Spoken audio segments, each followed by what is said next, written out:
ସେଦିନ ପରୀକ୍ଷାର ଫଳ ନେଇ ବଡ଼ ଖୁସିରେ ମିକୁଲ ଘରେ ପହଞ୍ଚିଲା।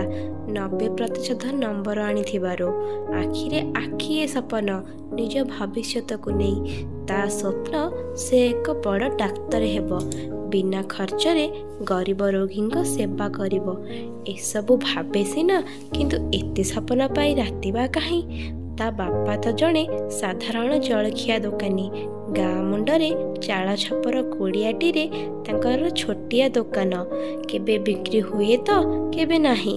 ତଥାପି କେବେ ବି ନିଜ ପୁଅର ଅଳିଅର୍ଦ୍ଦଳିକୁ ତଳେ ପକାଇ ନାହାନ୍ତି। ହେଲେ ଛୋଟିଆ ଖର୍ଚ୍ଚ କଥା କିଛି ଅଲଗା। ଡାକ୍ତରୀ ପଢ଼ିବାକୁ କେତେ ଟଙ୍କା ଖର୍ଚ୍ଚ ହେବ, ସେ ଆଣିବେ କୁଆଡ଼ୁ? ଏମିତି ଭାବୁ ଭାବୁ ପଛରୁ କିଏ ତା ମୁଣ୍ଡକୁ ଆଉଁସି ଦେଲା।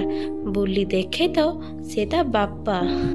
ବାପା ପଚାରିଲେ, ଆଉ ମିକୁଲ, ଆଜି ପରୀକ୍ଷା ଫଳ ବାହାରିଲା? ହସ ହସ ମୁହଁରେ ପଚାରିଲେ। ମିକୁଲ ବଡ଼ ଖୁସିରେ କହିଲା, ହଁ ବାପା। ପୁଣି ବାପା ପଚାରିଲେ, ଆଉ ତୁ ପୁରା ତୁମ କଲେଜରେ ଟପର ହେଇଛୁ? ତୁମ ସାର୍ ଫୋନ୍ କରିଥିଲେ, ଆଉ ଆଗକୁ କ'ଣ କରିବ ବୋଲି ଭାବୁଛୁ? ମିକୁଲ ଜାଣିଛି ବାପାଙ୍କ ପରିସ୍ଥିତି। ସେ ତା ସ୍ୱପ୍ନ ବିଷୟରେ ଅବଗତ ନ କରାଇ କହିଲା, ହଁ ବାପା, ଆଗକୁ BSc ପଢ଼ିବି, ତାପରେ ଦେଖିବା ଆଉ।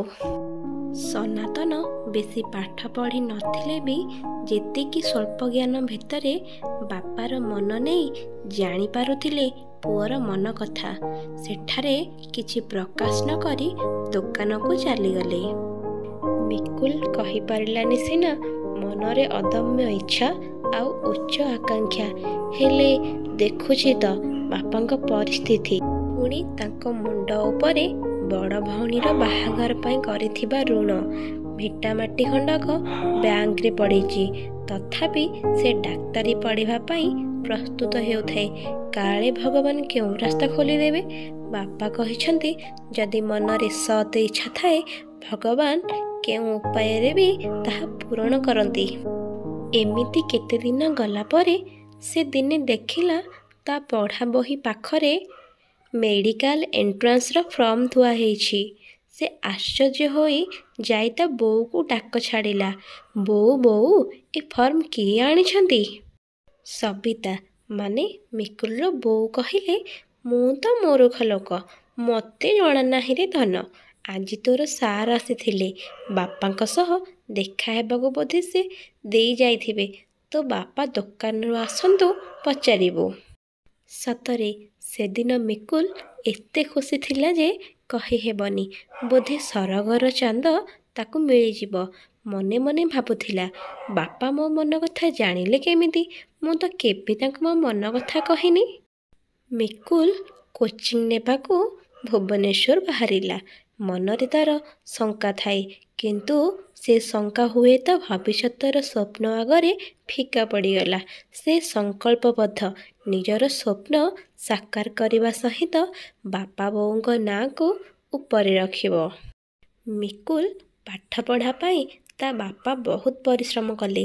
ପୁଅ ବାହାରେ ରହୁଛି, ଅନ୍ୟ ପିଲାଙ୍କ ସହ ମିଶୁଛି, ସେଥିପାଇଁ ତାର ସବୁ ଖର୍ଚ୍ଚ ଟିକିନିଖି କରି ରଖୁଥିଲେ।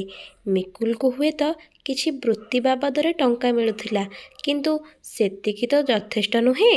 ମିକୁଲ ଏଣ୍ଟ୍ରାନ୍ସରେ ଭଲ ରେଜଲ୍ଟ କଲା।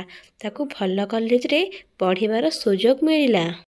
ଦିନେ ମିକୁଲ ଫୋନ୍ କରି ବାପାଙ୍କୁ କହିଲା, ବାପା, ମୋତେ ପ୍ରାକ୍ଟିସ ପାଇଁ ବିଦେଶ ଯିବାର ଅଛି, ହେଲେ ବହୁତ ଟଙ୍କା ଦରକାର।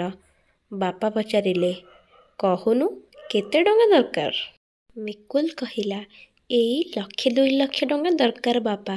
ନାଇଁ, ମୁଁ ଜାଣିଛି ଘରର ଆର୍ଥିକ ଅବସ୍ଥା, ତେଣୁ ମୁଁ ମନା କରିଦେଇଛି ବିଦେଶ ଯିବା ପାଇଁ।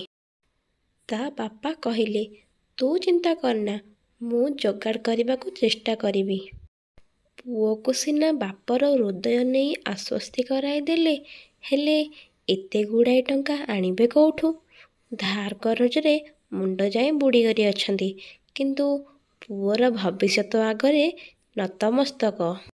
ଟଙ୍କା ଚିନ୍ତାରେ ଗାଁ ମୁଣ୍ଡ ବରଗଛ ପାଖରେ ଉଦାସ ହୋଇ ବସିଥିଲେ ସନାତନ ବାବୁ।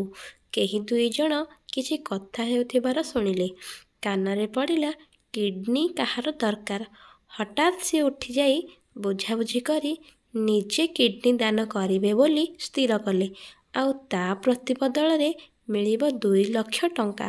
ସେ ଘରେ ସବିତାଙ୍କୁ କିଛି ବି ନ କହିଲେନି, ଖାଲି ଏତିକି କହି ବାହାରିଗଲେ ଯେ ପୁଅ ପାଇଁ ଟଙ୍କା ଯୋଗାଡ଼ କରିବାକୁ ଯାଉଛି।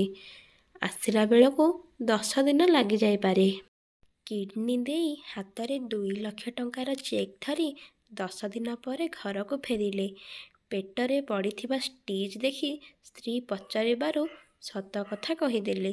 ସବିତାଙ୍କ ଆଖିରୁ ଲୁହ ଧାର ଧାର ହୋଇ ବୋହିଯାଉଥାଏ। କ'ଣ ବା କରିବେ? ହୁଏତ ଆଗରୁ ଜାଣିଥିଲେ ଅଟକାଇ ପାରିଥାନ୍ତେ, ହେଲେ ଏବେ ସେ କ'ଣ କରିବେ? ପୁଅ ବିଦେଶ ଗଲା, 2 ବର୍ଷ ରହି ଫେରିଲା। ତାକୁ ବଡ଼ ଡାକ୍ତରଖାନାରେ ଚାକିରି ମିଳିଲା। ସେ ପର୍ଯ୍ୟନ୍ତ କିଛି ଜାଣିନଥିଲା ବାପାଙ୍କର ଏଇ ବୈଦାନ୍ୟତାକୁ। ଭୁବନେଶ୍ୱରରେ ବଡ଼ ଘର ନେଇ ରହିଲା, ଆଉ ବାପା ବୋଉଙ୍କୁ ସାଙ୍ଗରେ ନେଇଗଲା। ଦିନେ ତା ଡ୍ୟୁଟିରୁ ଫେରି ଆସି ଦେଖେ ତ ବାପାଙ୍କ ଦେହ ବହୁତ ଖରାପ। ସେ ସବୁ ଚେକଅପ୍ କରିବା ପରେ ଜାଣିବାକୁ ପାଏ ସନାତନଙ୍କ କିଡ଼ନୀ କାମ କରୁନି, ପୁଣି ଗୋଟିଏ କିଡ଼ନୀ ମାତ୍ର। ସେ ତା ବୋଉକୁ ପଚାରିବାରୁ ପରେ ସବୁ ସତ ଜଣାପଡ଼ିଲା। ତା ପାଦ ତଳୁ ମାଟି ଖସିବା ପରି ଲାଗିଲା। କ'ଣ କରିବ ବୁଝିପାରୁନଥିଲା। ବାପାଙ୍କର ତ୍ୟାଗ ଆଗରେ ସେ ମୁଣ୍ଡ ଟେକି ଠିଆ ହୋଇପାରୁନଥିଲା। ସନାତନଙ୍କୁ ସେ ବିଦେଶ ନେଇ ସେଠାରେ ବଡ଼ ବିଶେଷଜ୍ଞମାନଙ୍କ ସହ ମିଶି ତାଙ୍କ ଦେହ ଭଲ କଲା। ସତରେ ବାପା ଏମିତି ଗୋଟିଏ ଚରିତ୍ର। କେବେ ବି ନିଜ ଦୁଃଖକୁ ସନ୍ତାନକୁ ନ ଜଣାଇ ସନ୍ତାନର ଖୁସିକୁ 2 ଗୁଣା କରନ୍ତି। ସନାତନ ବାବୁ ଆଜି ଭାରି ଖୁସି, ପୁଅ ତା ସ୍ୱପ୍ନ ପୂରା କରିପାରିଛି ବୋଲି। କିନ୍ତୁ ମିକୁଲ ଖାଲି ଏତିକି ଭାବୁଥିଲା, ହୁଏତ ସେ ବାପାଙ୍କ ଦେହ ଭଲ କରିଦେଲା, କିନ୍ତୁ ବାପା ପାଇଥିବା ଅକଥନୀୟ ପୀଡ଼ା ଆଉ କରିଥିବା ଅକ୍ଲାନ୍ତ ପରିଶ୍ରମ କ'ଣ ସେ ଫେରାଇ ପାରିବ? ନା ବାପାଙ୍କ ତ୍ୟାଗର ମୂଲ୍ୟ ଦେଇପାରିବ? ସତରେ ସେ ମହାନ, କାହିଁକି ନା ପିତା ସ୍ୱର୍ଗ ପିତା ଧର୍ମ ପିତା ହିଁ ପରମ ତପ, ପିତାରେ ପ୍ରୀତି ମା ପର୍ନେ ପ୍ରିୟନ୍ତି ସର୍ବଦେବତା। ନମସ୍କାର।